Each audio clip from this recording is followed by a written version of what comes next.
নমস্কার বন্ধুরা, তোমরা সবাই কেমন আছো? আশা করি ভালো আছো। আমিও ভালো আছি। তোমাদের কাছে চলে এসেছি আবার একটা ভিডিও নিয়ে। তোমরা দেখতে পাচ্ছ সর্ষে গাছ, খুব সুন্দর ফলন, এত সুন্দর ধরেছে না, দেখো।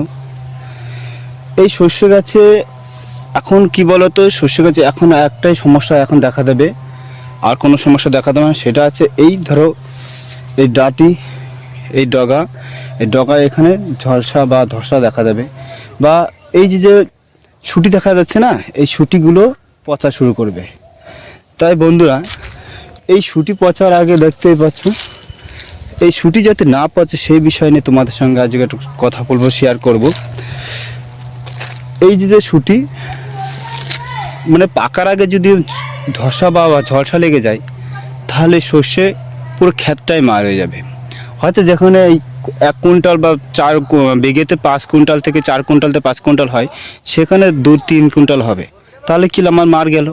যাতে সেইটা না হয় সেই বিষয়ে তোমাদের সঙ্গে আজকে আমি শেয়ার করব। সর্ষে জানো তো বন্ধু, সর্ষে আমাদের মূল দিকে আগে লক্ষ্য করতে হবে। যখন রোপণ করার সময় জমিতে অন্তত 10-26 বা মানে NPK সার কিংবা 15-15 এটা দিতে হবে। সঙ্গে কিনা সালফারটা ব্যবহার করতে হবে। সালফারটা ব্যবহার করলে এই যে গাছ যখন প্রথম বেরোবে তখন থেকে সুন্দর গাছ বা তখন সুন্দর একটা গঠন হয়ে আসবে।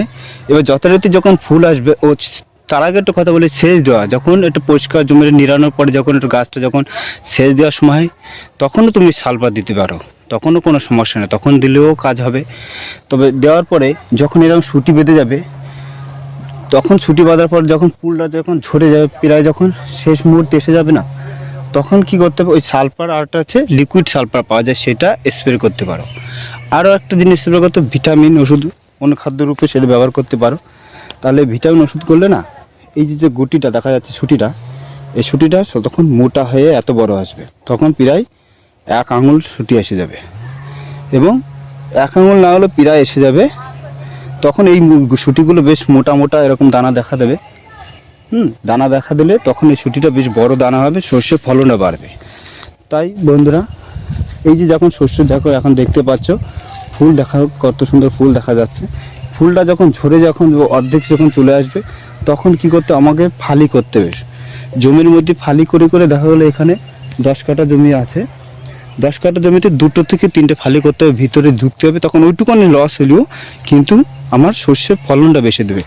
আমার ফালি কেটে কেটে ঢুকে গিয়ে ওই অনুখাদ্যটা স্প্রে করতে হবে। কী অনুখাদ্য সেটা আমি তোমাদের দেখিয়ে দেবো, আর সালফারটাও তোমার দেখিয়ে দেবো। এই সালফারটা ব্যবহার করতে পারো।